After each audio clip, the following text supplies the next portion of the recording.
Today we are famous, and today we are very proud of the Shaolin warrior monks. Why are we always keeping up that word warrior monks? Because they are expressing something. They are expressing something which, when you can feel it, you feel it's something very special to have nowadays. To not give up when the times are getting hard. It's not just the Shaolin who are living this type of spirit, but they also possess it. Because this is what makes the difference between someone that we call a warrior and maybe another person. Somebody that we call who succeeds and somebody you maybe call today a loser. The difference is both are going to come to the point where they are facing the challenge and when they are maybe facing also their defeat for the first time. The only difference is that the warrior keeps going. And somebody who does not have enough courage, who does not have enough discipline, who does not have willpower, maybe he just does not have the power anymore to keep on going and going and going after he failed so many times. But because of these failures, because there is something inside of you which feels that you don't want to fail the fourth and fifth and sixth time anymore. Because of this, something else inside of you starts to become very, very strong. We can try in the beginning to remove ourselves a little bit from the wording, because I think everybody who hears the word warrior, he will already have something in the mind what he is considering a warrior to be. We can take any successful person nowadays. I don't think that this person reached his success or reached his position where he is at the moment without having some guiding principles in his lifetime. And one of them certainly is structure. I don't think he reached that point by just doing what he wants during the day. Maybe right now he's in the position that he can do what he wants, but how he got there is not by doing what he wanted. He put himself a structure, he put himself a guideline, and no matter how he felt during that day, this was the code, this was the mission, and this is what he kept. If you feel tired or not, if you are in the mood to do it or not, you had your structure and you kept it. Don't lose sight. Don't lose sight. Be open of what the future brings. On the one side, it's also very important to not have too much fixed goals in your own life. So that means don't make too concrete pictures in the mind of how the future should look like. But what all of life's purpose, all of the 24 hours day you do have, is that you can shape the direction of where those goals are going to appear. So it is the direction, in a way, that we are shaping. It starts really with the simple things. Even so that we're in the 21st century and the possibilities of doing and exploring this world are so huge, it doesn't mean that you should freely do what you want at all times. This is not the way of how in the monastery, in the Shaolin temple, we are regarding it as a healthy way of growing. To discover, to explore, to make something from your journey means you need to walk. We need to be active. But now the question is, when you look at your 24-hour day, how much of this 24-hour day is it active? And how much of it is it like waiting, sitting, and passively observing? Yes, so my name is Shi Heng. I am currently here from the Shaolin Temple Europe. Father, he wanted me to start practicing with the age of 4, to just join a Shaolin school nearby here in Kaiserslautern, Germany, where I just start my practice. I stayed with whatever I started with and never really gave up on falling into different directions. There came some hard times where I really wanted to give up and didn't follow up anymore on the martial arts side, But my father, in that sense, he never gave me a choice to even consider of quitting something that I started so early in age. In the very beginning, also for me, I have to say that every time I watched the Shaolin movies and every time something about Shaolin came onto my mind, in the first place I was always limiting it in a way to the physical aspects and meaning to the physical abilities of these people, of these persons who are practicing the Shaolin arts. But now, after 34 years, how can I say? It is a very, very important aspect, the physical training. But there will come the time when you simply have to realize that it's impossible to keep up this physicality on the long run. No matter how much performance you can deliver at this very moment. But just due to the simple facts of we are getting old, we are having more restrictions inside our body, it's impossible to keep up that performance on the long term. So therefore, it becomes very, very relevant that there are other aspects about the human, about yourself, which is more sustainable and that you can keep up for a much, much longer time. I became better because I compared myself with others. I saw how others were doing their performance. I saw how skillful other people were. And that's why I looked up to them in the beginning and try to ask myself, okay, they can do it. How can I try and get to that point as well? And so that means competition and that competitive mind in the very beginning was an important aspect of, how do I say, of challenging yourself and of also trying to get the best version out of you. But meanwhile, things just have shifted a little bit. And the purpose right now, why I'm training, why I'm still pushing myself, now it has shifted that I don't have the competitive mind in comparison to somebody else, but now it's really to myself only. And that means that it's endless in a way. It becomes endless, this path of how much you can grow. Because you simply just take yourself as that one person that you try to improve. And at the same time, because now it's yourself that you are taking as this idol and as the best version comparison, this also means you have a much deeper insight into the person that you're comparing yourself with. Because before, you saw the physical abilities and you saw the skills of another person, but sometimes you didn't see their character. But now, because it is yourself that you are facing with, now you can dive much deeper into what you are actually made out of. Humans like stability, to be stable, to be balanced. That means, also now talking from the martial arts, when you start your training, no matter what type of system it is, the first things you normally learn in the martial arts is the proper way of standing, which means the proper way of aligning your body on the earth. Because we say, if you cannot stand firmly, no matter what type of techniques and applications you're trying to do afterwards, they can only be as good as your foundation is. And this foundation means for us stability of the body, stability of the legs. But now trying to translate this into the modern way of living a life, I mean, it's very, very similar. You can start off easily nowadays to try and become famous very quickly, try to build up a very high level lifestyle. But the question ultimately is, all these things, one day they will reach their peak and they will vanish again. And then the question remains, what is the foundation that is going to hold you up? Because sometimes living a fast way up also means it's going to be a fast way down. That's why very often we say, just look outside the tree. It does not happen in the whole universe that you are planting this tree on one day and 1 week after you have that huge tree standing in front of you. It's just not happening in this world. When it comes to such a word like balance, it's not that you know from the mind that you do something about it.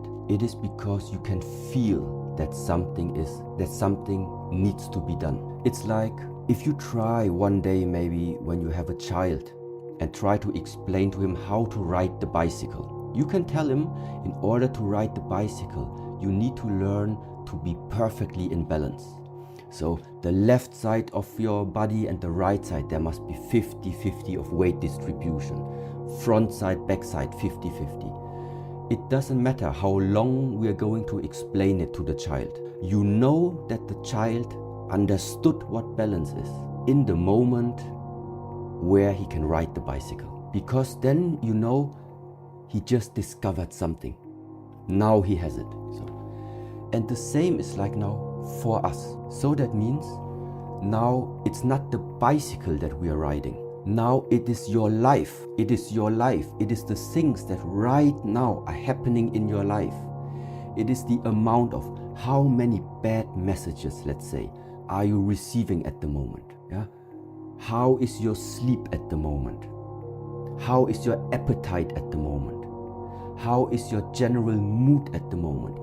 All of this right now together, this is where you start to get a feeling for it. You feel, this is my life. This is how my life feels at the moment. And when you now feel that something is not correct there, then you balance it out. And the easy way to just balance out, this is what we describe as there is an observation part and there's an active part. For many people, I think to start with those two levels of balancing would already be enough. That simply means maybe you are too active in some parts and maybe you're too passive in other parts. No matter in what you are investing it, every one of us has 24 hours that we can work with. Any other skill that you can develop in this world, any skill must be nourished over and over again. And this is why there is the saying, for example, the real skill, the Gong Fu, what we call Kung Fu, yeah, it's a skill attained by investing a lot of effort. And the only way in order to express this is by repetitive structure, repetitive movements. And therefore is the saying, perfection comes from repetition. Because this is also why somebody becomes so good in filming, making very nice video shots, very nice footage. Why? How come? I'm sure he very often had his camera in his hands. Somebody who is practicing or is in the martial art fields, his lifetime, his 24-hour day must be filled with martial art way of life. So in order to know in what is a person good in, you just need to look at the 24-hour day, at the 7 days a week, at every month, and at the last 2-3 years. And then you can very much tell already what type of skills a person, for example, can develop or has developed. If something appears in your lifetime that you like, you see something that you like, or you hear something that you like, so something comes there into your lifetime and you like it, then we say, don't pull. If something appears in your lifetime that you don't like, that means that you would normally reject, there we say, don't push. So I like it, that's why I want to keep it as good as I can, and I want to bring it even closer to me. Then what is going to happen is one day when the time comes, whatever you try to pull towards you, it's simply going to move even away from you. At the same time, something comes and you rejected it right from the beginning. It's just a question of time until whatever you push away from you starts to move very close to you. You just need to watch around you from the moment that we are born. From the moment that we are born, your amount of inhalation and exhalation is exactly 50-50. The amount of days and the amount of nights until right now, it's 50-50. Nothing stays the way how it is. Success never stays success, because success is based upon failure. A healthy person never will stay only healthy. He is healthy because sickness exists. A rich man never stays rich forever. He's only rich right now because poorness also exists. Maybe one day we're gonna ask ourselves, there must be another way of handling and walking through this lifetime without always being caught inside these up and downs of life. Yes, and this is how I would at the moment express what that whole expression and idea is about: harmony, about balance, about stability, about unity. No matter if you are going to be rich in this lifetime, you don't lose yourself. There is that one person in this lifetime. That person cannot be raised more than he is, and he cannot be lower more than he is, because he has always been stable. No matter how many compliments you give him, he will always remain stable. He won't raise up. No matter how much you insult him, you cannot insult him, because you cannot get him down, because he is always remaining in the stable state. He's unshakable. It's always worthwhile to strive for something that you regard as important for your life. Something that you have attained, you are going to lose. Attainment is there because you can lose it. But attainment also means it's not you. You are the one who can attain things. That's why don't identify yourself with the attainment. Don't identify yourself as rich. You can be rich, but you are not richness, because richness will leave you one day. But if I can be rich, I can be rich. But if this richness one day leaves, well, then it left. But I am still me. That's the difference. I can be a successful person, but I am not success, because if you are success, you're gonna lose it. Yeah? And so this is it's just a small mental switch, I would say, that makes the difference. How do you want to express yourself in this world? When you set yourself a mission to have the vitality, to have the power, to have the mindset, to have the determination, to have the willpower, just as we know them from the Shaolin warrior monks today. And it's not just in our tradition where I am coming from right now. These were the idols that I grew up with. But maybe if you would talk to another person which maybe has his descendants coming from Japan, maybe he would take the Japanese samurai as an example of the warrior codex. Maybe you go to the United States, I don't know, maybe over there you can take the Navy SEALs as an elite special force, which is also expressing a very powerful mindset in many different ways. So different cultural traditions had different idols, different type of powerful spirits that you can look up to. And from where I come from, these were the warrior monks. Hardship is never easy. When it comes to the pure practice of the martial arts, so the Kung Fu training, there is an expression which is sometimes called, if you make this education to a Shaolin, to a Kung Fu, you are normally walking through the valley of pain. Yeah? This is how it's expressed. Because it involves a lot of physical conditioning, a lot of physical challenges that you need to cross. That means it happens in the stretching, it happens when you are just building up your stamina, it happens when your body starts to grow, it happens in every single aspect that you need to challenge your body, and you need to challenge especially the mind.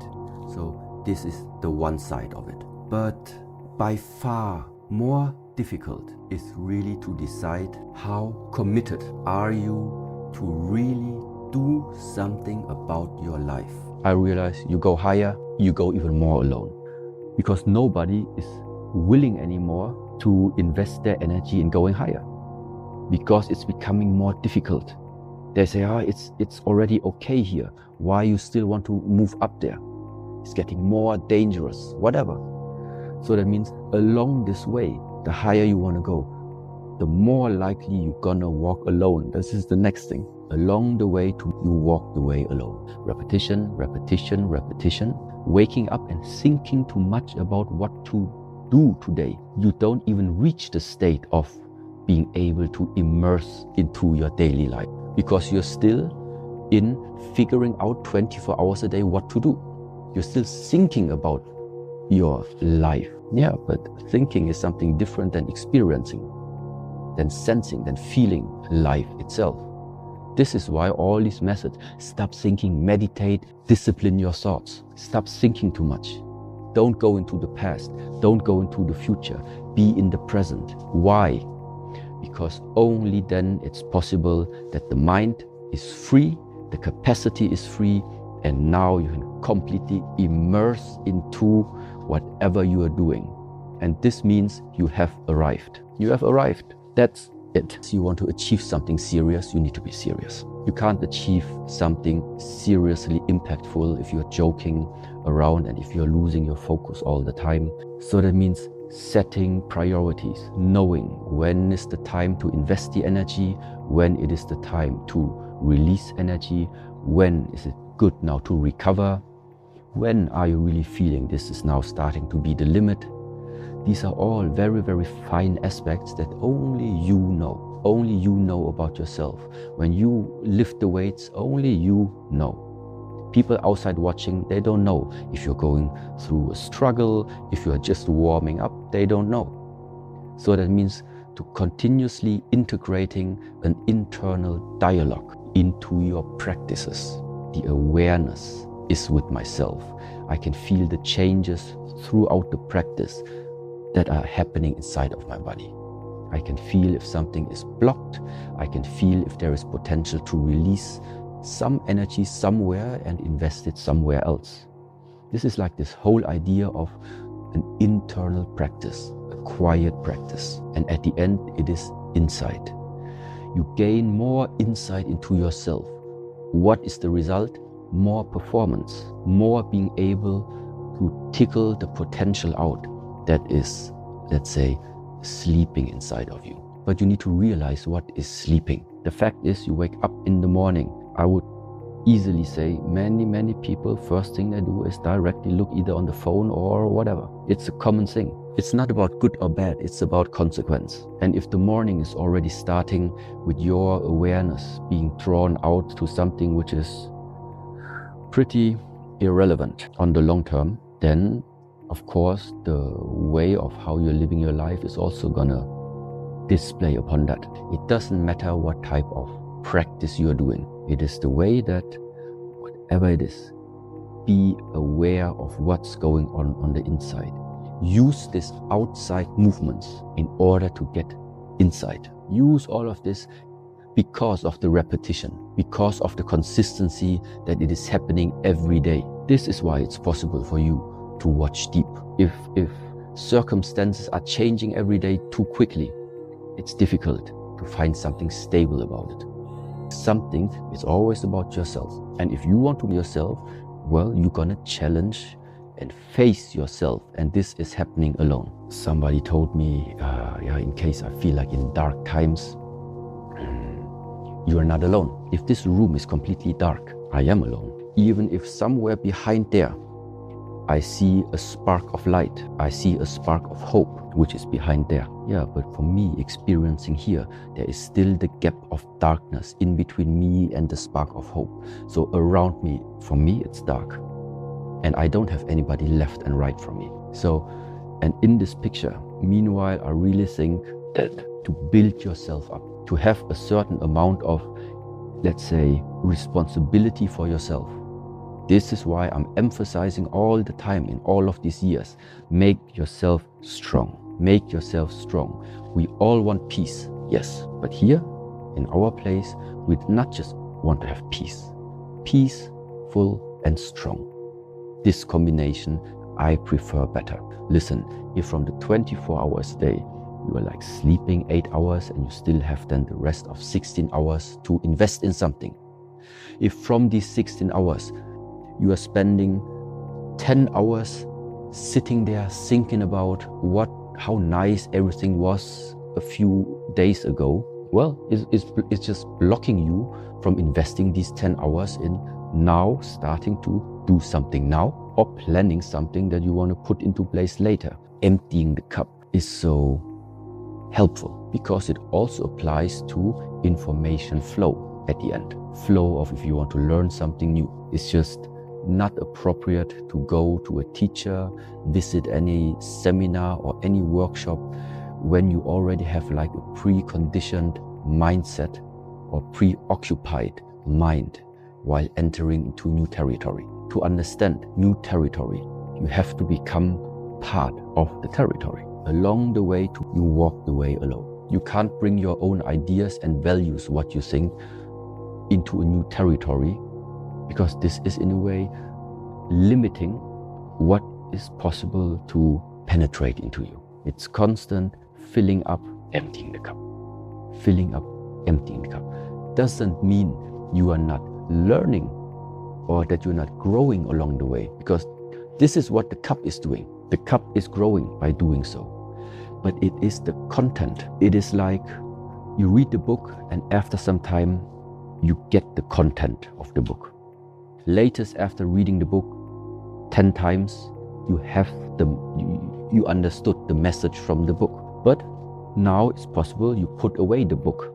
The container is not necessary anymore because the message has also went into, let's say, your system. Yeah? So it's not necessary to carry the book still in your backpack wherever you are going. It has become part of you already, unless you are collecting knowledge without putting this knowledge into practice. Support more projects like this by going to the link in the description. Use code 2024 for buy one, get one free across the success journals, the not a journal that actually gets stuff done, and the Memento posters, or buy one, get one free, mix and match across the whole website, including t-shirts and hoodies, using code 2024, 2024, link down below. Get ready for the new year. I'll see you in the next one. Peace. How does somebody become lost? I think it's never correct to generalize in a way, because like I initially also said before, you never know where the people are coming from and through what type of circumstances and situations they already went through. So there might be a lot of variables which ultimately lead to the fact why you maybe have been on the path already. But something happened in between, some obstacles showed up that make you stagnate, that make you sometimes lose the path. Coming from the ancient views and the ancient philosophies, especially now talking about Taoism, there is the term the Tao, which is translated as the way. But this way sometimes is not considered of being the way that you are deciding for yourself which one to walk, let's say. It is always the combination, in my opinion, in my view. It is the purpose to, on the one side, discover what is in your field of possibilities, and at the same time, what is your, let's call it, destiny at the same time. That there is something about the outcome of our future, the outcome of our life, dependent on the way how you think, what you think, the way what you talk, how you talk, and what you do and how you do the things. This is something directly related to your actions, to your personality. But at the same time, I have to call them other forces, which are also interfering and which are also having a huge impact upon the outcome of your efforts. So therefore, the whole approach, once again, is to become more aware of yourself. This is the answer of finding out what is it actually that has make you lose the way. Maybe even you never even realized what is the way. And so therefore, the initial point is to take a step back, especially taking a step back and realizing what is it that you are at the moment surrounded with, that all the time from the morning until the evening is maybe interfering with your own thoughts. It's necessary to really be aware. Are the ideas that you are having about life, are the ideas how you are supposed to develop within this life. Are these ideas really coming from you, or is it something that you have just grasped from the outside? Because maybe, yes, maybe from the government, from the society, from the advertisements that you are seeing being surrounded with. A lot of people nowadays, I think, are being influenced by that. And the issue here is that you sometimes are just not conscious about it. So in the moment where you're becoming more aware, where you're becoming more conscious about what is actually going on, this is that initial starting point where I would say this opens chances, because we can only fix a problem, we can only tackle a problem if we know where it is located. And if you are still searching somewhere on the outside to blame someone, or to blame any situation, or to blame any organization, or even to blame the government or whatsoever, as long as you are watching outwards and search for a guilty one without pointing the finger at yourself, in our understanding, in our way of how we see the things, it is the wrong approach. Because feeling lost, meaning you are feeling lost, it is something inside of yourself that you feel is not in the proper state. It's not the people that you are surrounded with that are feeling lost. It is something that is directly linked with your inner being. So if your inner being needs something to be fixed, you need to make it internally.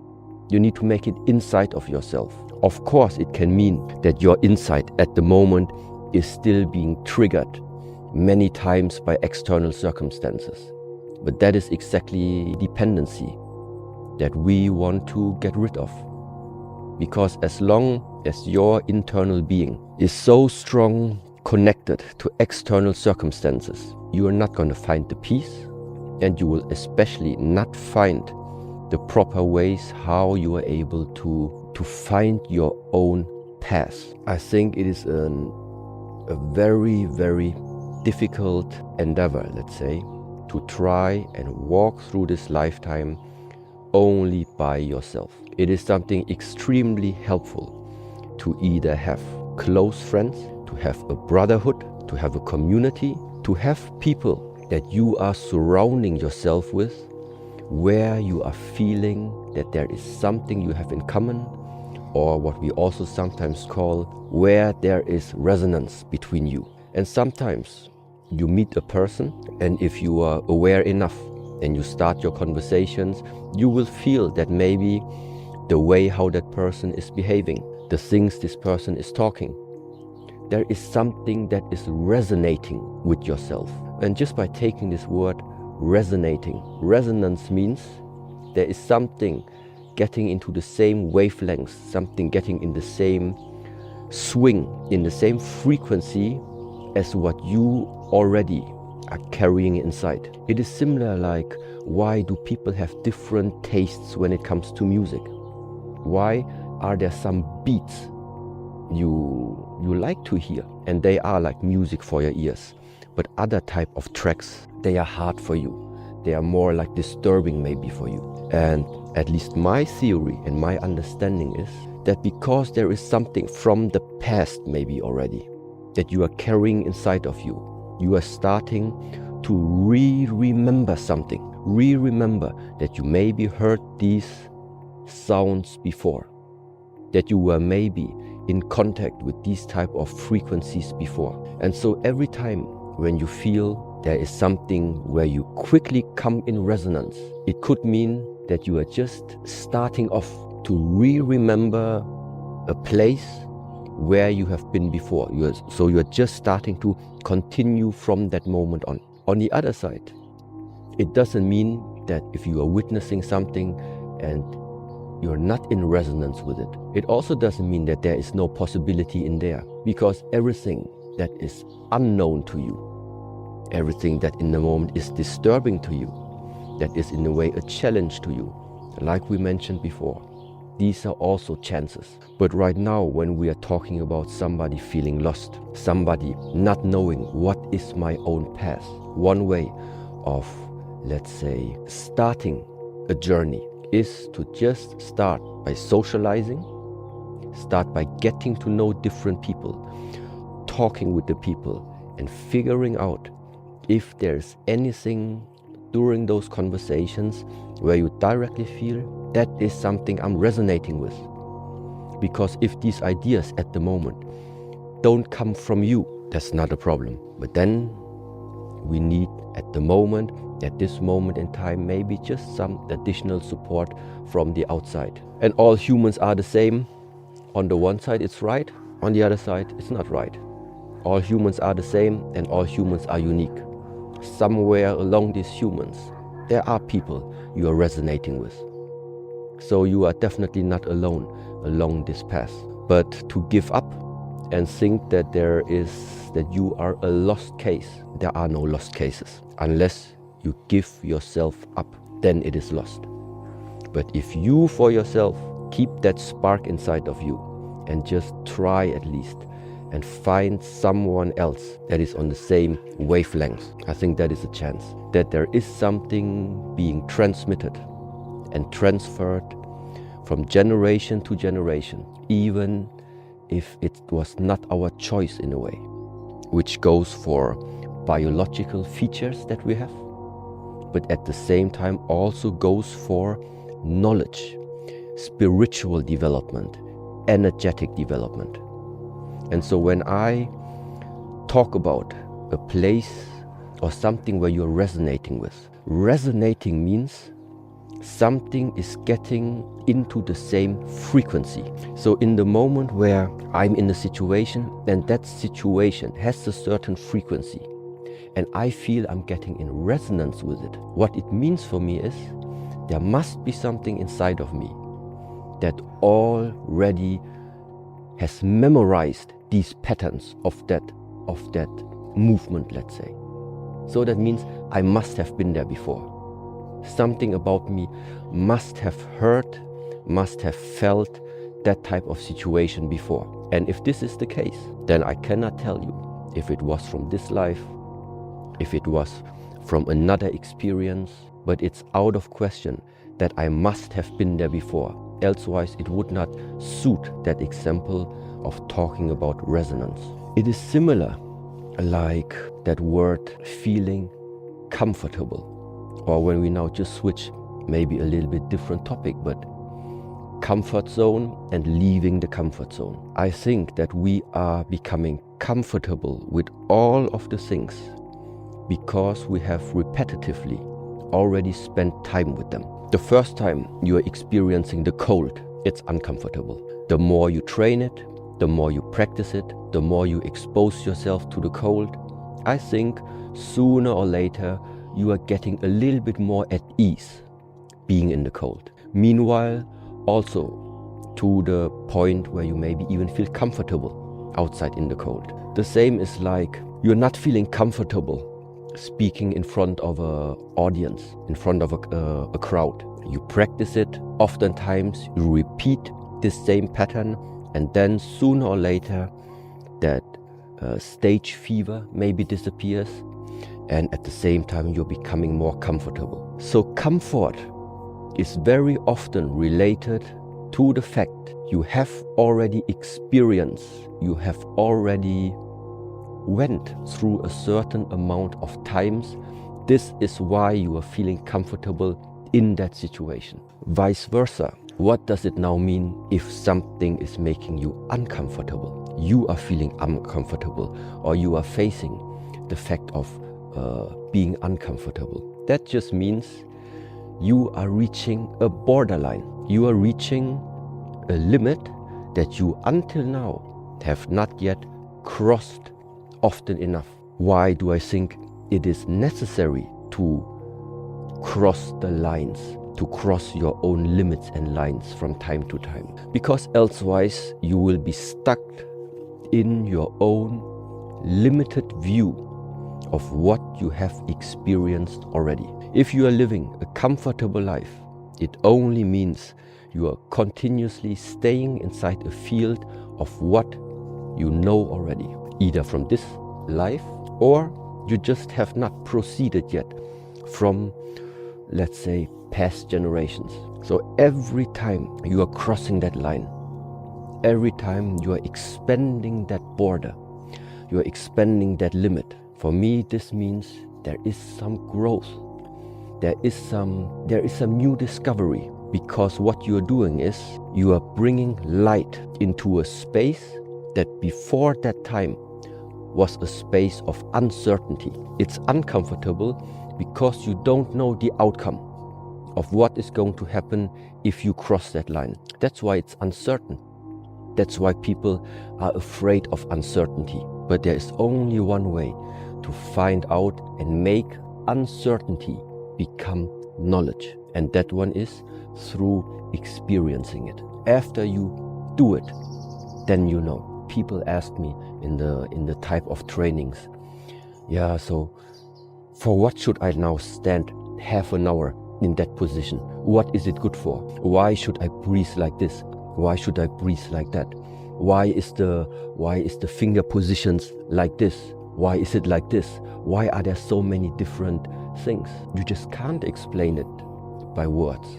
Somewhere these words are hitting a barrier, and that barrier can only be broken in the moment where the knowledge, the intellectual knowledge, starts to transform into action, and that action is going to bring you the answer. And this answer is what in our tradition we really refer as, that is knowledge now. Or sometimes we call it wisdom. It is that type of knowledge that came because of your own discoveries. That is the real knowledge. The knowledge about that your teacher, a friend, somebody is telling you that you know up here. That's like the intellectual knowledge, the pre-knowledge, the type of knowledge that now, first of all, needs to transform into action. Action transforms into experience, and experience gives you what you need in order to move on. It is a method that we call, once you feel that spark or that small fire now needs to be nourished in order for it to grow. If you are self-questioning yourself too often, if you are filled with too much doubt all the time, that is definitely one of these hindrances that is going to diminish that fire again. Once the fire is going, the fire is going. So stop investing your thoughts. Stop rethinking about why it would not work. Don't stop the fire before it even started really growing. You need to get out of that self-questioning. You need to learn to sometimes really have confidence in the power of your thoughts. Once it's in the mind already, everything can become possible if you find the way to translate what is in the mind into action, because this transformation makes things come to earth. Everything we have available nowadays on this earth started somewhere here by someone. It started here and then it ended here. Meaning there were some actions merged together with what was on the mind to bring it here, visible for others and also visible for yourself in front of you, not just inside of you. Thank you so much for watching the video. If you enjoyed this video, please support us at mulliganbrothers.com, where the Not a Journal is back in stock. Use code JOURNAL at checkout for 10% off. Once the cup is empty, now it can be filled up again. What is it that might be the key that you learn to let go of something? And this letting go is of course going to be uncomfortable. Why? Because it is something that no one normally in our school systems, you don't find the subject how to let go. You find the subject how to get more. And so that means in that moment when people are getting confronted the first time with this type of teachings, it's uncomfortable. And so someone is always confronted between here, then he's brought down. Then he gets methods how he will build himself up again. Then he gets smashed down again. And so it continues. Every time when we as humans feel something is lacking, the answer is just consume more, which means just go out and look where are you going to find something that is going to fill up that gap, to fill up that hole that you are feeling. That is the approach that we have outside. But by observing this type of behavior, I think you can see that no matter how much you consume, no matter how much of these offerings you are taking, you never become full. It's always only a question of time until your new desire starts to arise. It always just fills that small gap, that small hole for a short moment. This feeling that suddenly something has hit really deep, has packed the core. This is the essence of what we call the Zen teachings, the Chan teachings, where the Shaolin Temple belongs into. These are the teaching methods, meaning getting out of the comfort zone is part of the process. If I realize somebody already starts to feel like very confident again, very bright, then I know, okay, it's time to shut him down again. So someone is always confronted between here, then he's brought down. Then he gets methods how he will build himself up again. Then he gets smashed down again. And so it continues. Last week you said I should do like this. So you told me to go in this direction. Today I'm asking you the same question, but you are telling me I should go in that direction. And then I said, yes. 3 weeks after, Shifu, now you tell me 3 different things. This direction, that direction, and then once again, you're telling me in this direction. What type of teaching method is that? It is for you to figure out yourself after you have wandered between the different extremes that are existing. First, I push you in that direction. Then you walk. Then I tell you other direction. Then you walk there. Then maybe we change again. Then you walk back there. Until you realize it's not here and it's not here. It's all of that. That's possible. Discovering what type of a person you are, what type of character you are, and just to reset yourself for whatever is going to come afterwards. So, and ultimately, what for? Why should a disciple go through all of these this type of education? Because once the cup is empty, now it can be filled up again. Everything that you watched that was filmed today was made possible with mulliganbrothers.com. And so many of you are ordering the Not a Journal ready for 2023 that if you go to the website right now and use code 2023, you will get buy one, get one free on all journals. If you don't like the journal for whatever reason, I believe in them so much that when I designed these and the success that they gave us, I will give you 100% of your money back as soon as you return it, no questions asked. That's how much I believe in these guys. The support as well on the t-shirts that are now on sale, all the profits, as you all know, go back into making these videos. That's how we get our film crew around the world. That's how we interview people and find people like Master Shi Heng. So thank you to everybody who has been supporting us. If you want to support Shi Heng and the Shaolin Temple Europe, you can go to shaolin.online and get free resources and also paid courses with that link down there as well. And guys, for my subscribers out there, only 13% of you have got the notification bell pressed. Hit that button. I have about 5 new projects coming out and I want you guys to see it. The subscribers aren't getting to see it at the moment, so I want to hit that notification bell. Go do it right now, guys. No, you don't have to really, but if you can, hit the notification bell. If you want to see the full content, go over to the interview channel. And lastly, if you want to help us out a little bit more, consider becoming a YouTube member with the join button down below. Thank you so much. Have a blessed and productive day, and I will see you in the next one. Peace. Waking up and first of all going for a run. Going for a run for the purpose of cleaning out your lungs and getting a lot of fresh air right in the beginning of the day into the body. We also regard the morning, meaning until noon. We are regarding that this is a certain time frame that is dominated, let's say, by rising yang energy, which means that is exactly the point of time where you are supposed to come out, to do the work that takes a lot of effort from you, let's say, until noon. So, and this is why after the morning training, after the morning run, first of all, we have also our breakfast, because after the breakfast starts the first high intensity training. High intensity training can mean that the exercises I showed you with the practicing of the rings, that would be one of them. So you make several repetitions from this type of exercise. Or also I have my personal regimen at the moment of having the hardening exercises also in the morning. So around 11, 12 o'clock, we are normally finished with the first section. Then we're starting with preparing the lunch. 1 o'clock it's lunchtime, and followed up by a short break. And afterwards we have the afternoon training, where I either practice again my forms, do some stretching, or do also some standing exercises.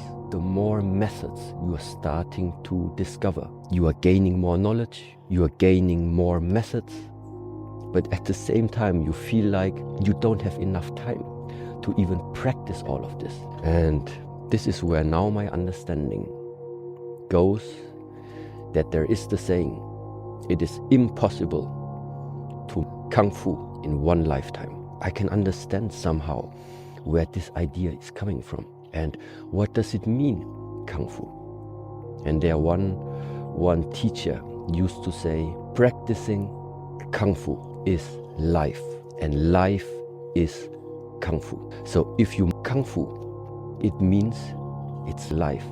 It means you're to take life into your own hands. In the Kung Fu, you are responsible to build up yourself as a Kung Fu of life, your own life. This is what all of this is about.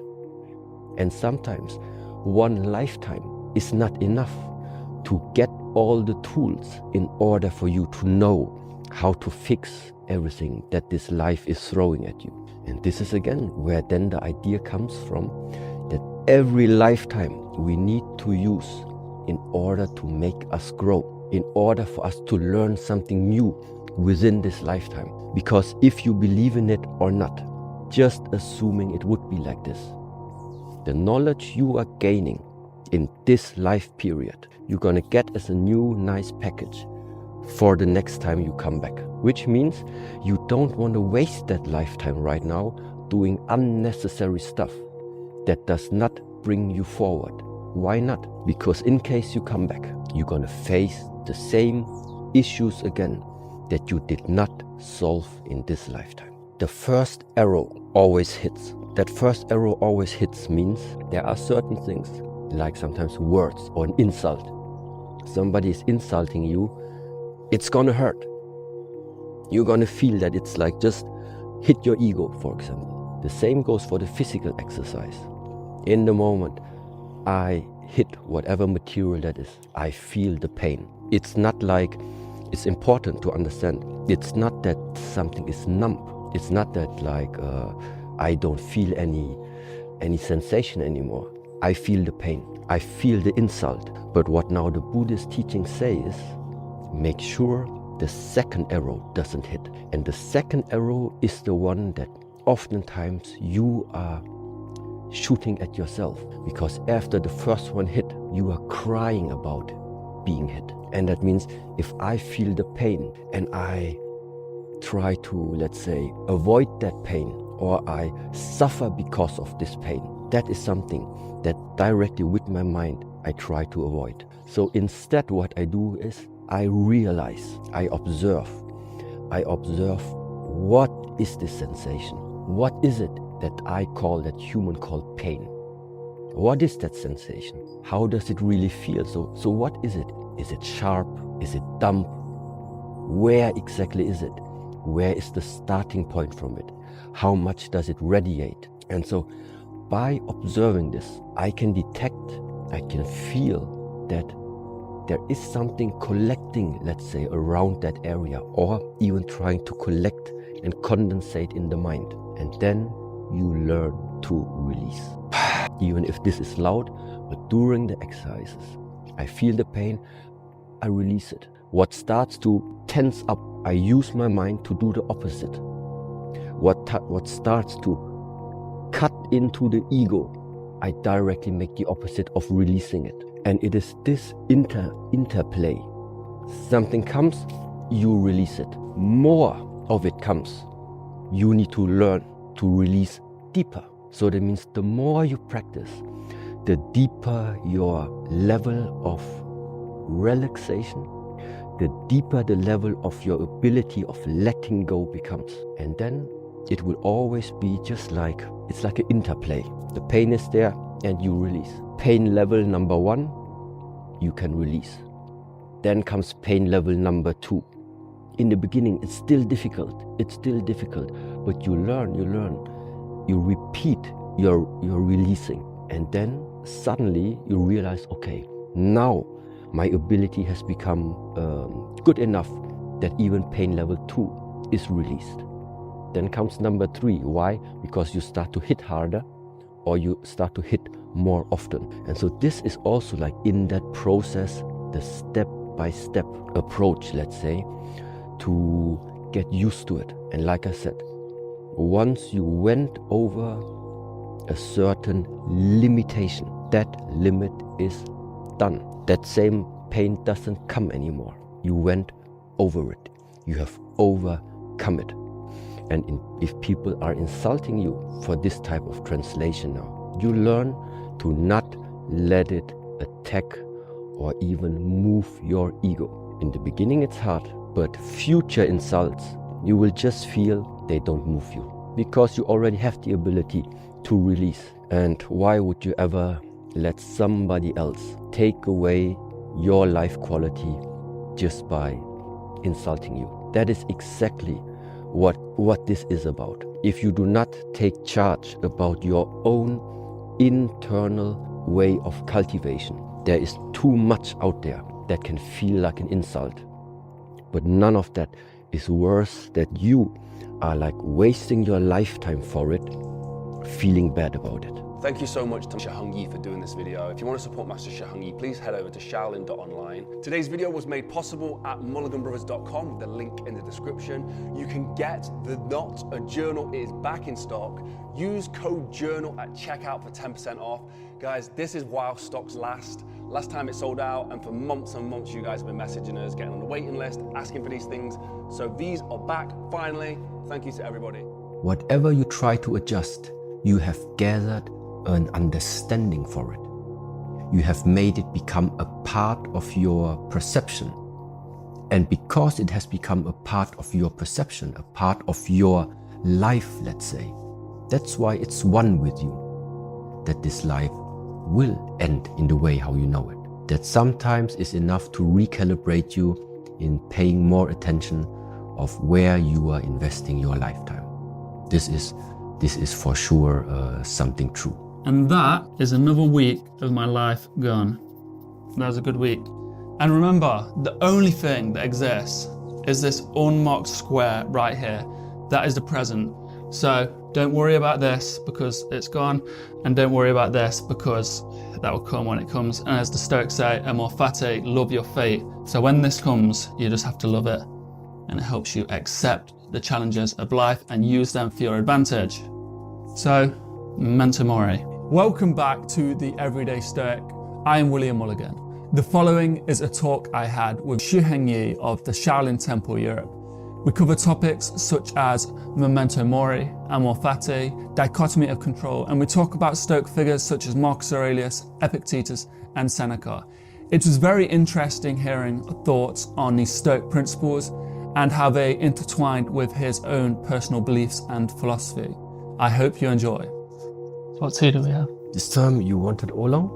Let's try some oolong therefore. Yes. So today, I'd like to talk about the three main Stoic philosophers, which is Marcus Aurelius, Seneca, and Epictetus, and just go through their teachings and get your thoughts on their teachings. So Seneca, he wrote an essay on the shortness of life around 65 AD, and he says that it's not that we have a short time to live, it's that we waste so much time. So I'd like to know what you think about that. So to just say right from the beginning, I'm absolutely no specialist in what other philosophers, for example, are sharing or are teaching. But if there is a statement, for example, the one that you just shared with me, then of course I can try to give you my view on it. But also meaning this is the view that based on my experience and the way how I am looking at life, I'm coming up with.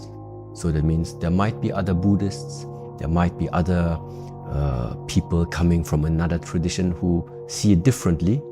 So therefore, one thing really importantly to keep in mind is everything that I am trying to share, for example, it's shared based on my experiences. So, and when it now comes to the shortness of life, and that apparently it seems like it's not the time in a way that is running out. It is the time that we are wasting not achieving anything. The time that we are investing something actually, but without doing anything. And there, now it doesn't even come from the Buddhist teachings, but Lao Tzu, a teacher from Taoism. Let me see if I can put this sentence together. But literally, he said, it is better to remain calm and do nothing while achieving nothing than doing a lot and investing a lot of effort and energy and at the end not achieving anything. Yeah. So already in that sentence it means that it is possible that you are investing effort, that you are investing parts of your life, but eventually nothing of that somehow is going to remain with you. And now from the Buddhist perspective, what I can see is that my parents, they got old. A part of my elder generation, meaning my grandfathers and my grandmothers, some of them are not even alive anymore. So what I definitely can witness, what I can see is there is something that we just call impermanence. Impermanence meaning nothing stays as it is. So even lots of achievements that we think that we are building up in this lifetime, even that one eventually will disappear. So now knowing this, knowing that this time that we at this moment call as life has a limited time frame, that in a way this time is limited, that there is a certain degree of actions that you can put into this lifetime. Out of these thoughts, I just think one of the main questions to ask yourself is, what would you like to do with the rest of the lifetime that you still have available right now? So, and this is the same for everyone. I think, for example, I'm almost going to the 40s. So just imagining I would become 80. That means half of my life, half of the time is gone already. In case you are in the mid-20, hopefully you're gonna live like 100 years. So 3 times more to go. But no matter what, there will be the time that is going to run out in a way. Or let's say, you only have that remaining time where you're still possible to do something about the lifetime as you know it right now. Let's call it like this. And so, of course, ultimately, what arises is the wish not to waste this lifetime. So there it suddenly starts with, but what does it mean to not waste? It means doing a lot, thinking that you are doing a lot, but ultimately there is no real outcome. This is the type of actions I would definitely try to avoid in this lifetime. So now the question is, but how can it be?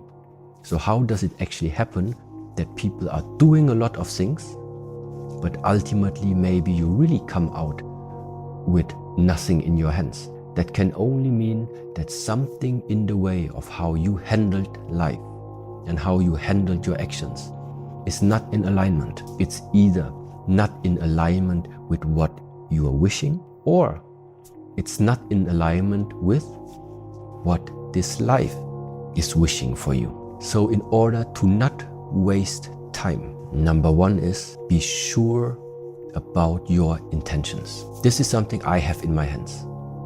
So that means every action that I do, I want to bring purpose into the things that I do. And for example, I know we have like a conversation right now, and this is why I want that we have a conversation, first of all, without our mouths getting too dry, but at the same time, like also just having, in a way, a good time. And that's why part of this is, that's why I just prepare tea while we're having this talk. So that means I don't do these things empty. I didn't prepare the tea. I didn't like just take any tea. I want that this time that we are right now, for example, spending together, that it is a quality time. And this is what I have in my hands. Yeah.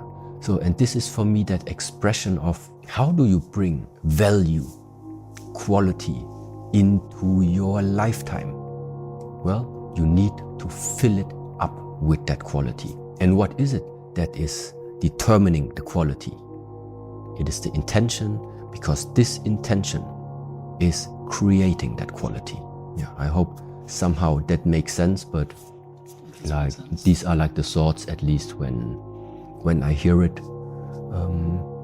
that come to my mind. And yes, it could be, I'm not sure yet, I don't know, that time itself is not limited. Time itself is not limited, but that we perceive this time frame in the way of what we call my life, your life. That one definitely is limited. Time itself maybe is not limited, but the way how we have the chance to perceive it for ourselves, that one I think is limited. Yeah, that made perfect sense. That's great.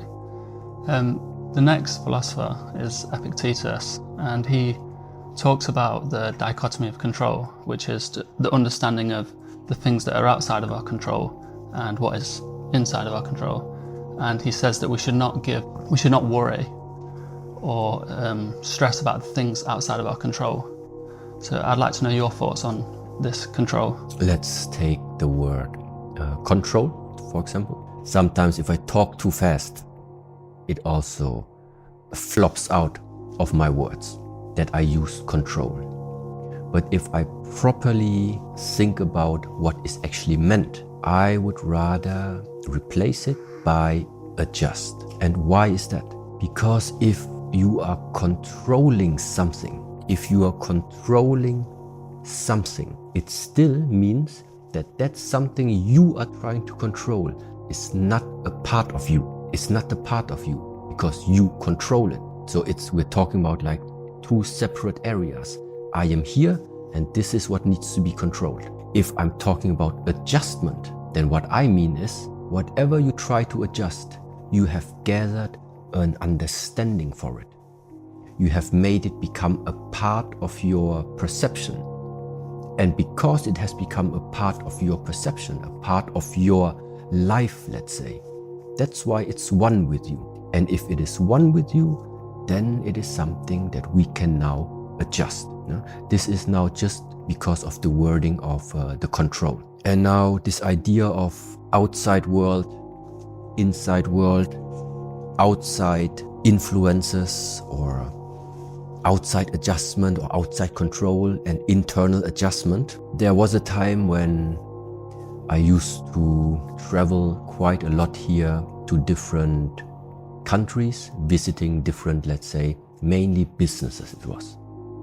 Because what they wanted our monastery or our organization to support with a bit was that all these employees, all these high managers, they were very stressed because of work, like the real heavy business environment.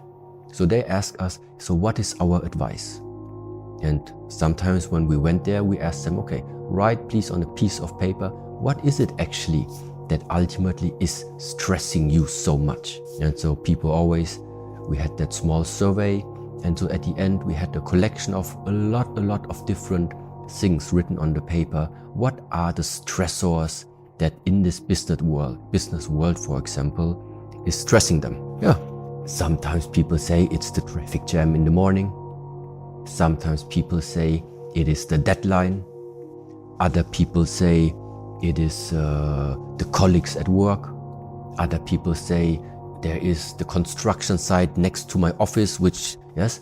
So, but at the end, there were some similarities. But at the same time, what also was just written there black on white was different people have different reasons why they are stressed.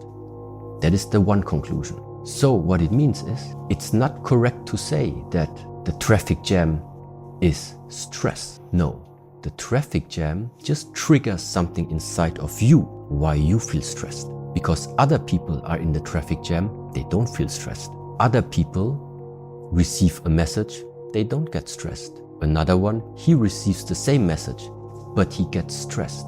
So what do I want to point out is, that apparently if somebody feels stressed is something very personal. So that automatically means it is not the external circumstances that are the stress, that are causing the stress. They might be triggering something. They are triggering something that internally, inside of you at the moment, is not adjusted properly, or maybe is not aligned in the proper way to deal with that external impulse. Let's say it like this. And of course, there is this idea, well, why I mention it, that the stress is not coming from the outside. This is like, what is my conclusion? What I want to point out. I want to say everything that is disturbing to you is not because of this outside world. It's because something inside of you is not properly aligned. But we can play this game. Meaning, let's just say someone has all financial possibilities. So money is not an issue. And you are trying now to fix everything in the external world, which is causing stress to you. Which means, for example, you use all of, you are using all of that money, for example, and try, first of all, let's say, you're trying to make a program that is filtering out all the emails that you are receiving in the inbox with all the type of messages that you don't like to read, or actually that have a content that you already know would cause something to rise inside of you. So how will it be? What are you going to do? You're going to install some spam filters. You're going to have a blacklist. So you can do everything in order to try and control what message is going to arrive in your inbox. And now I ask you, do you really think you can control, with all of these technological advancements, do you really think you can control who is going to send you which email with what content and at what time? I also don't think this is possible. Now, sometimes people say, the people around me are stressing me. Okay, let's control the people around you. Let's take the best example. Think about the person that is the closest to you and that also knows you the best. Might be one of your brothers, might be one of your sisters, could be your parents, could be a good friend. Just think about that person. Does that person always say the things or do the things or behave in the way how you expect this person to behave or do? Okay? So what is it that we are right now talking about? We are talking about the closest person in your life. The closest one is even not in 100%, not even 50%, the way how you imagine him or expect him to be. Yeah, and now we're talking about the society where other people, you saw them for the first time. So why should they behave in a way how someone personally expects? Now it's not family, now it's getting farther. It's just colleagues that you work with in a certain time. Then maybe it is like the neighborhood that you are living in. Then sometimes you meet people from the city area. So the more far away we get, what does it mean? The less influence we have on them. So the idea of trying to change a human being out there, I also think it's wasted energy. And so we were talking on the one side about trying to use technology to control the external world. Then we were talking about trying to control human beings in the external world. And in both cases, I come to the conclusion it's not working. So there's now only one thing again that remains, because apparently the stress and the worries and the fear, it arises somewhere. And that somewhere is individually always inside oneself. And this is that paradox part sometimes about this world, that you know when you are sad, the sadness sits inside of you. When you worry about something, it's your worry. Other people around you maybe see the issue too, but they don't worry. You worry. But nevertheless, we try to fix this issue. We try to look for the solution. Yeah, not inside of you. You try to find it out there. And this is what I think is a little bit this idea that, at least in our tradition, why we think this self-reflection is a very helpful method, let's say, in order to really reflect about yourself. Think, look inside yourself, because all of these things, all of these emotional states, they all take place inside of you. So if you want to adjust something about the way how you feel, the way how we feel, it's inside of us that we need to find the right points to trigger inside of me. Because there's that really nice saying, if there is something that you can to 100% adjust and control in this life, it can only be yourself. If there is something which is 100% in your control, it must be yourself. What else should it be? And so if you think there is a possibility to something, to take responsibility of something, then I think it must be related first of all to your being. And therefore, yes, we talk about internal world, external world, but this is it is so close related with each other that ultimately, you can't live in only one of these. Let's put it like this. In the way how we talk, we say there's the internal world, there's the external world. The external causes me stress. So maybe some people now might think, and the one from Shaolin, he said, so you should take care of the internal, meaning not taking care of the external. This is not what I said. I said, also look here from time to time. But ultimately, it is impossible to even separate those two from another, because whether something is internal or external only depends on where you are placing, let's say, the mind. Because while I'm sitting here, I can try and figure out what type of emotional state am I in right now. So it means while I'm looking at you, while we drink tea, I can still with my mind actually do something else. So be inside of me, but still our conversation is going on. At the same time, it can also mean that inside something is cultivating. I just don't pay attention to it. Instead, I pay more attention to the outside. I pay more attention to how the tea tastes. So that means it still is always there. Internal, external, it still is there all the time. It's just that we as humans have this ability to sometimes switch, to sometimes pay attention. Okay, now you want to pay attention to the external a little bit more. Okay, do it. Sometimes then, but return back.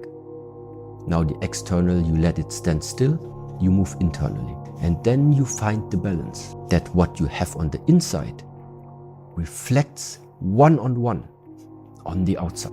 Because then there is no internal and external anymore. There is just that one state of being. You're not switching worlds anymore. It's just that one type of, let's say, experience.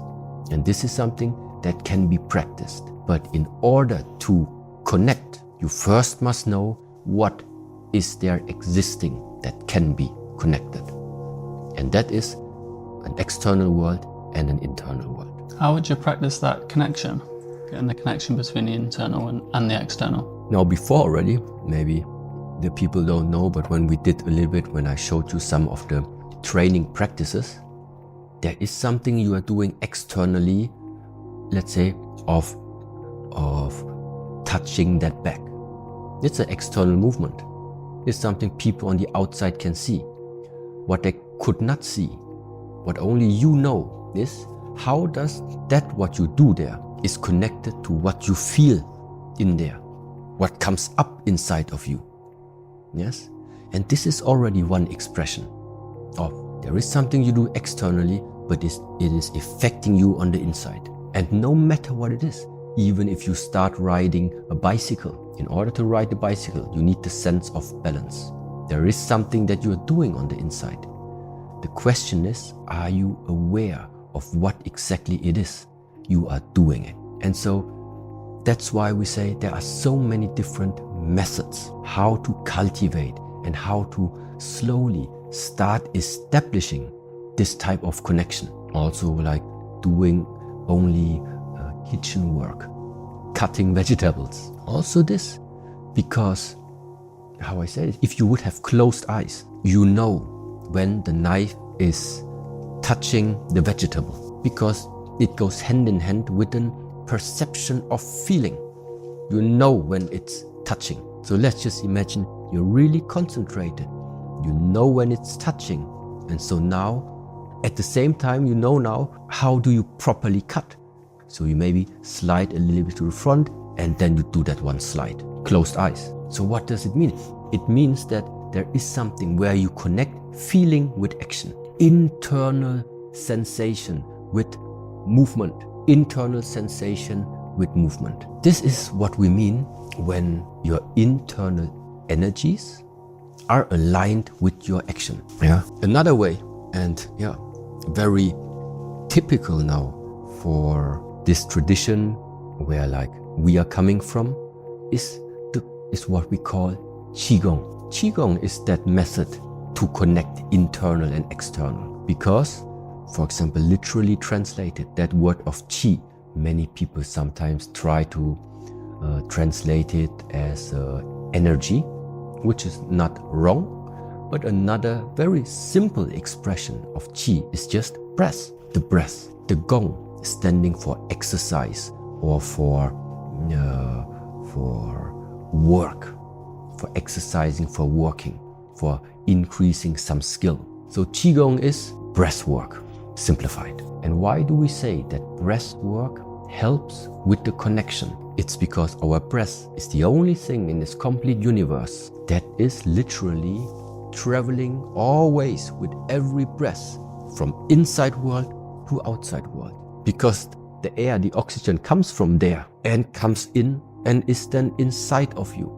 So the air, we say, is that intermediate link between the internal world and the external world.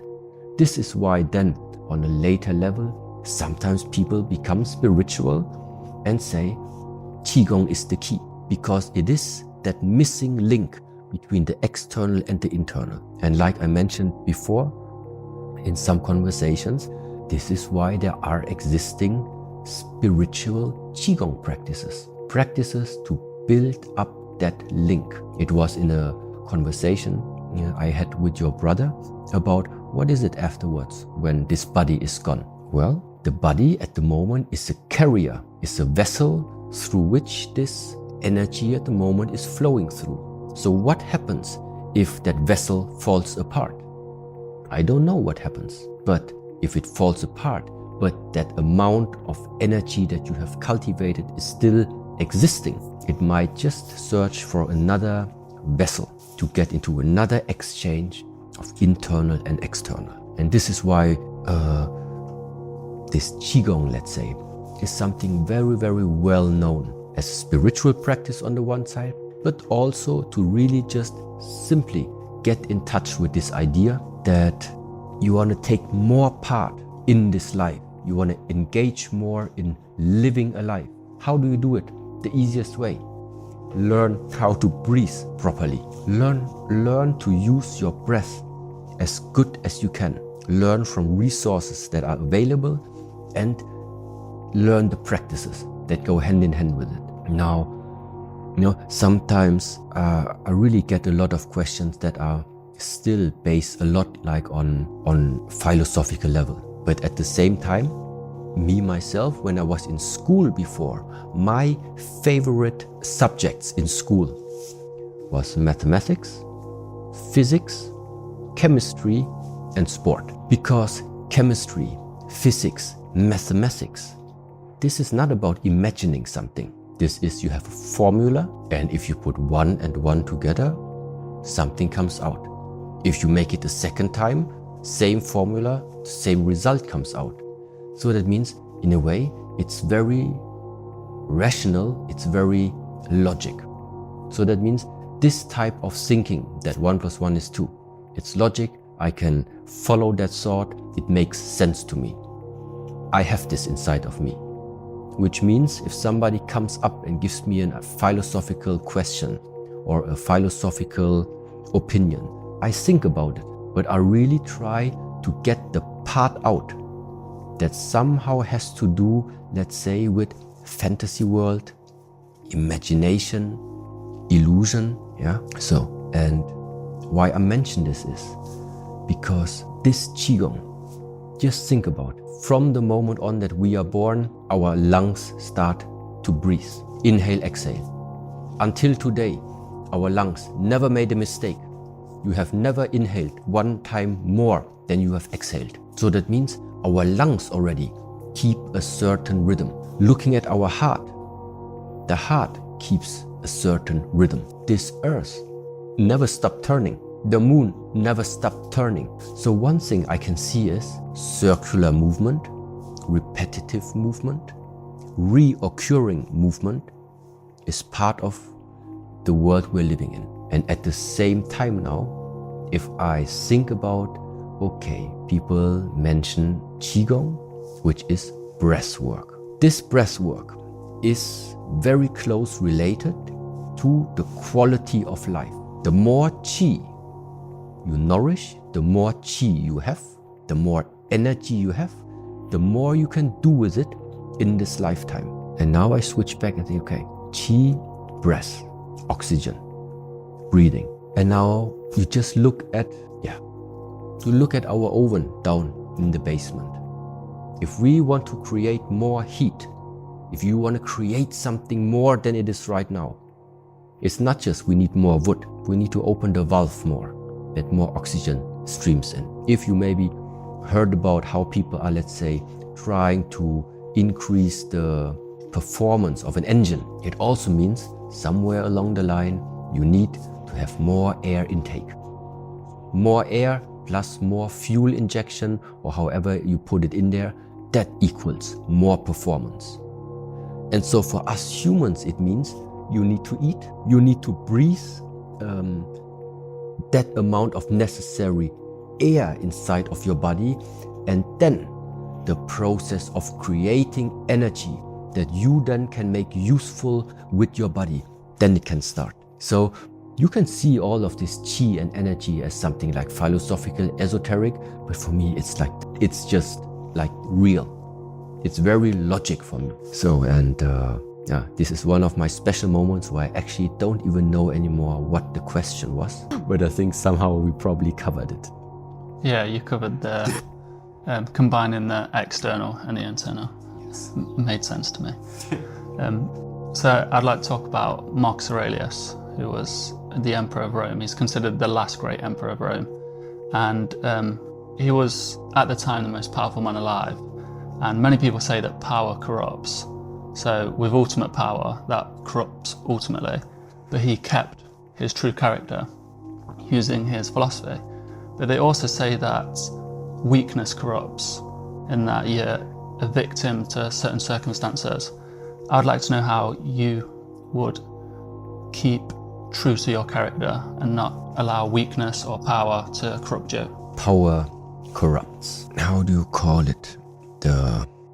It probably might be that in the moment where your power, that in the moment where your power increases, and now let's say the definition, what is power? In the way how I right now understand it, if I want something to be done and I have power, then it means I maybe have the possibility that other people do it for me. I can maybe talk to these people because I have the power, so these people are going to help me of what I want. It can only mean I have so much power, I do it by myself. So to simplify it, if I hear power, it only means I have an idea, I want it to be done, and it will be done. So just having this definition so far right now, power corrupts. I don't know, but if you tell me to possess this type of a power, that what you want will be done, and then it merges together with a weakness of character, then I can very well understand. If then you would say, having power, a lack of character, then the chances are higher that this power can corrupt you. Then I would say it's definitely like this. Yeah. But at the same time, at least from the people that I am surrounded with, I know both cases, but I know both of them. I know people that are very, very aware of the power that they have. They are also aware of when they are maybe starting to misuse it, but they don't do it because they already are standing above them.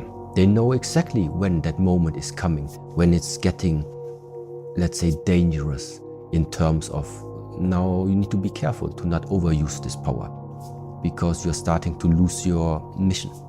Why initially someone gave you this power. And this is now actually a very, very nice introduction also to what is it that here in these ancient traditions, why meanwhile there are so many, let's say, videos also available of sometimes ancient cultures that are sharing out some type of knowledge. Because people understand that knowledge is a type of power. It's true like this. First, you need to get the knowledge. If then the knowledge you even put into practice, then you automatically start to become powerful. Your body becomes powerful and your mind becomes powerful. So knowledge, in a way, I would say, has a huge potential of giving you exactly that. You want something to be done and you know what needs to be triggered right now, that it is done. This is what in our tradition we do when it comes to the martial arts. We are trying to gain knowledge about ourselves first. If I understand my body, how it is functioning, I know how your body is functioning, because we have the same human body. So if I have invested that knowledge in understanding myself, I'm going to understand how your body is functioning. Because I know which joint was or is developed for which function. I also know that joint is not made for another function. And so automatically from that knowledge, you know the weak points and you know the strong points about someone.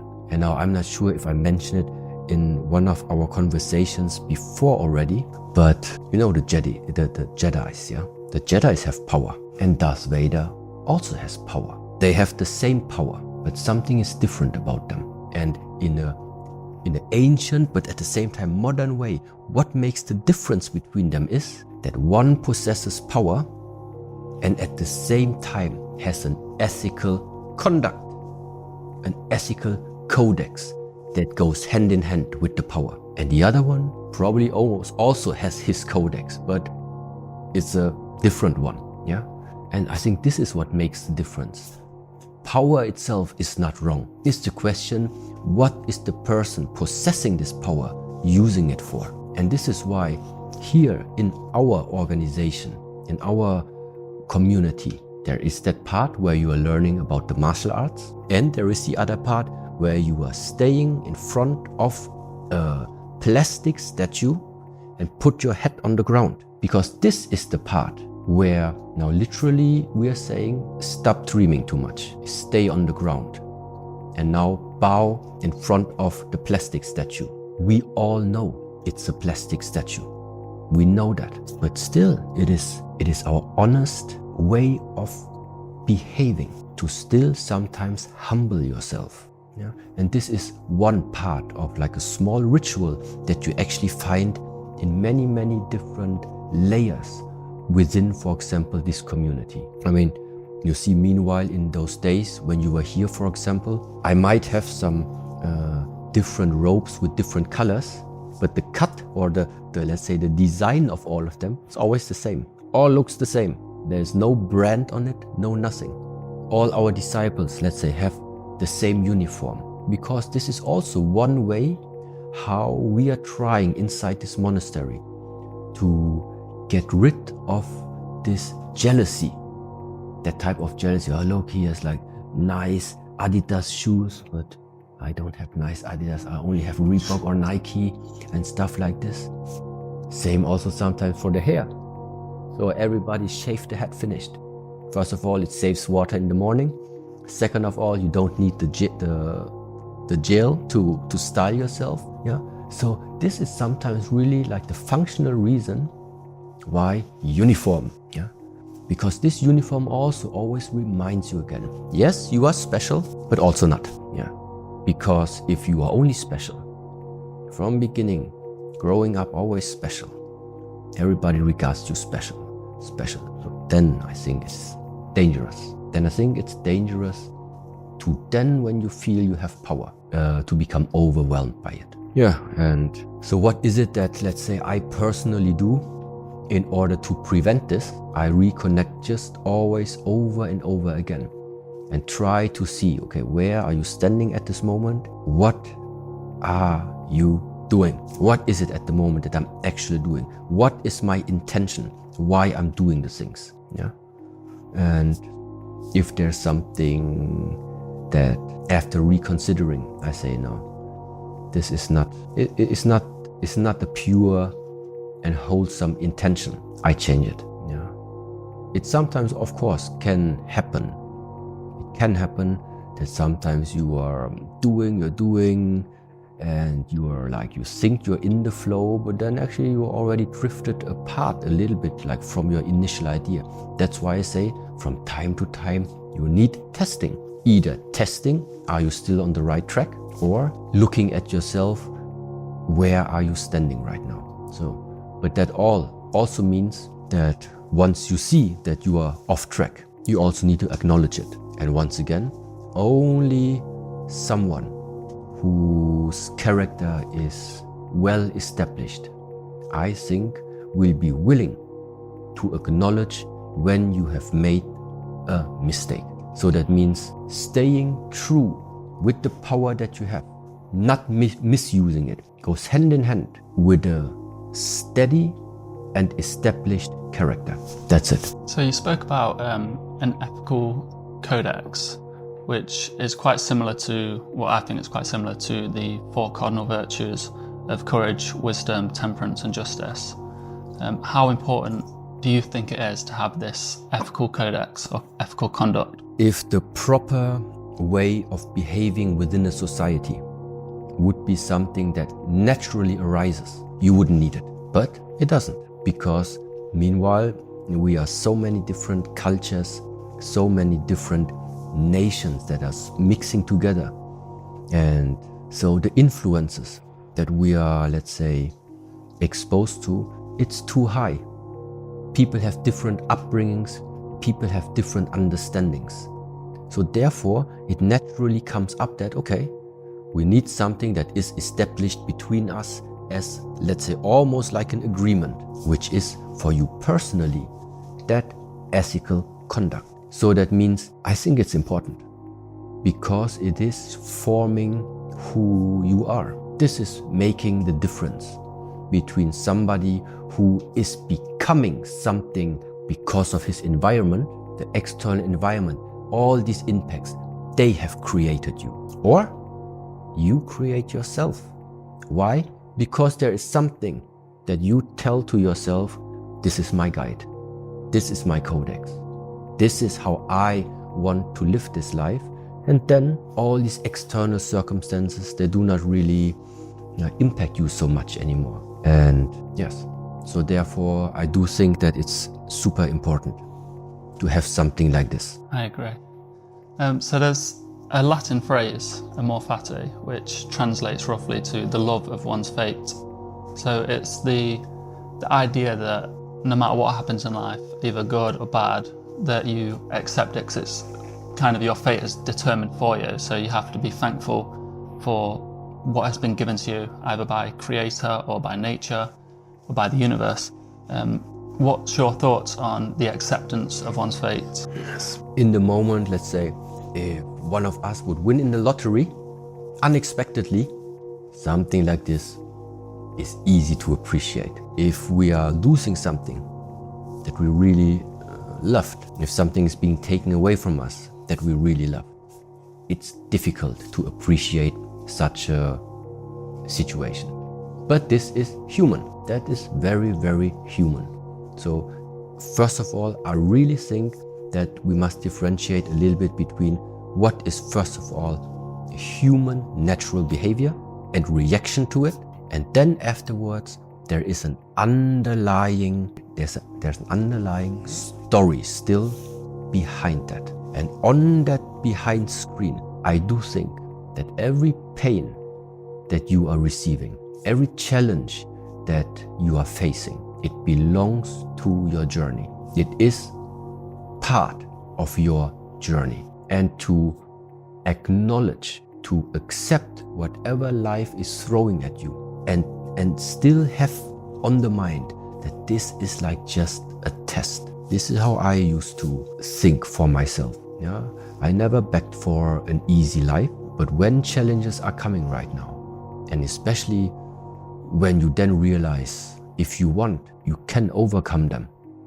I think this is something that in a way remains deep inside of you and that you can keep on taking. But especially what also arises together with that is that you have solved something for yourself that many other people in this world still have ahead of them. And what does it mean right now again? It means that now that you have went through that hardness, now you can be the guide for others, and to maybe see this as a type of purpose. You go through the hard times in order for others not to go through it so hard anymore. Something like this can only arise if you have cultivated something that in our tradition we call compassion. And in this tradition, at the same time, we also say there are two things which are almost the most important, no matter what you do in this lifetime: to have compassion and wisdom. Compassion and wisdom. Those two. These, I would say, like, these are the ingredients for the universe being on your side. And then all your faith can go into the universe. I love it. It's quite similar to the Stoic teachings of justice and wisdom, and that you need to use your wisdom to help others. I think it's very similar. Another Latin phrase that the Stoics like to use is memento mori, which means to remember one's death, or remember that one day you will die, and sort of accept that fate. Do you think it's important to keep death at the forefront of your mind, to remember that one day you will die? Throughout your months, definitely, because it really brings you back, and sometimes automatically, if you mean it seriously, and if you are really feeling it, what you have there on the mind, meaning that this life will end in the way how you know it. That sometimes is enough to recalibrate you in paying more attention of where you are investing your lifetime. This is for sure something true. Now, always, like, I can already hear probably some type of critics or misinterpretations in that saying, that probably are stating that, isn't it a little bit pessimistic to have this outcome every day? So, and therefore I say, I'm not sure. I'm not sure if it's more useful to have this sometimes on the mind, and from that real thought derive your daily actions, or to, like, not think about it and create an illusionary world that ultimately anyway is going to break down and fail, because you are not because your actions, the way how you are thinking, are not in harmony with how it is. And how is it? Impermanent, not lasting. The lifetime as you know it right now, it's not lasting. So, conclusion, try to make the best from it. Don't waste it. So, in that sense, yeah, I do think it's a useful sentence to keep in mind. Yeah. I agree. I think it helps give gratitude for every moment we have. It really makes you focus on the present moment when you realise it right now could be my last moment. This talk with you could be my last time on earth. I think makes me appreciate it much more. There's another term which is eudaimonia, which it means, I like the translation, human flourishing. So it's if you've been given a divine spirit, then it means you're accessing that divine spirit. You're living up to your full potential. You're the greatest character that you could be. And that is achieved by living in accordance with nature and following these virtues, or these ethical conduct, these ethical codex. Yeah. How would you think, or how do you think you can achieve this eudaimonia, this human flourishing? So one thing I was just thinking about is that according to what you just said, you should live in nature, yes? So let me put it like this. I would absolutely agree with everything, but also say, like, discover your nature. Discover your nature. What does it mean? Remove everything that's artificial. In the moment you are removing everything that's artificial, you are getting in touch with what has really been given to you and therefore have the possibility to make it flourish. Now the thing is, what is artificial, what is natural? I tell you what's artificial. Artificial is that you're a doctor. Artificial is that you're the CEO. Artificial is that you're this and you're that. Artificial is the titles you put upon yourself. Artificial is everything that you can take off. It's everything that you don't have on you anymore when you are under the shower. The suit, the dress, the brand, the styling, the makeup, that's all artificial. So what is it? Take all of this away. Titles away, achievements away, makeup away, styling away. So what remains there? Body, okay, body, then what else? What is filled in that body? What this body is filled with. And so how do you know now what is filled inside yourself? I do think same answer. You need to look inside. You need to look beyond all these artificial things that sometimes you believe you are. I can tell you by myself right now, sitting in front of you, I know as what I am representing myself. Tonight when I'm under the shower, that one doesn't matter. I shower just like every other human being too. So that means right now I know what I am representing. But this is gonna go. Later, if I'm under the shower, I have something else. I have something else on the mind. Yeah? And therefore, I really think it's from time to time necessary that you yourself are able to let go of everything that you are thinking you have attained. You know, many people come to this monastery and they know me from the different platforms on internet, and then it's always Master Shi Heng and here and there. Yes, but this is only one side that people know about me. It is the one side that publicly they can see, because I'm using this type of, let's say, identification, because it helps to open up the mind of sometimes the people. Because sitting like this, talking in this way, merged together with the knowledge that I gathered from the Shaolin tradition and from the Buddhist tradition, I really do think that these methods or these areas possess knowledge that even if you're not a monk and if you're not practicing any martial art, is still useful for the people out there. And this is why I think this is the easiest way of transmitting it outwards. But at the same time, when I do not have these closes, I see other possibilities. I see other possibilities that this one is the way how I am right now in this lifetime. But as I also said before, I don't know what else is going to come. But for me, my potential, I can only see it if this falls. As long as you are staying inside one type of image of yourself, one type of imagination or picture about yourself, I think you're only limiting yourself. Potential means is unlimited. Yeah. Great. I just want to say thank you for explaining your perspective on these Stoic teachings and for talking to me today. Thank you also very much. You're always welcome. Thank you. You made it to the end of the talk with Shi Heng. What was your favorite lesson? What was the most valuable thing you learned from this talk? It's hard to just pick one thing. Certainly for myself, it's hard to pick one thing, as he said so much wisdom. And often the case with his talks, you have to listen to them multiple times, and then you start to really understand his words and his principles and beliefs, and you can start to use them and adapt them into your life so that you can learn from these principles, grow from these principles, and become a better person. A large part of that talk was the topic of death.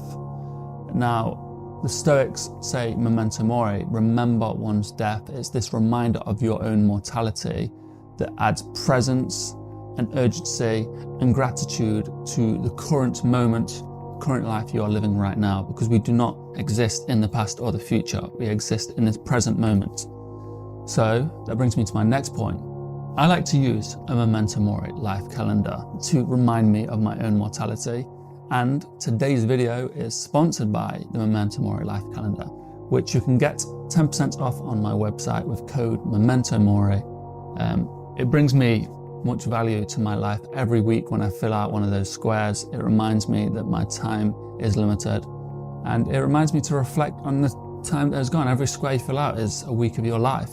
So reflect on that. Think where you could have made different decisions, what you could have done better, or what you did good. And be grateful for the times that you had, and be grateful for the time you have now. So thank you for watching. I want to say a big thank you to the YouTube members that are supporting this channel, and the subscribers, and everyone that's commenting.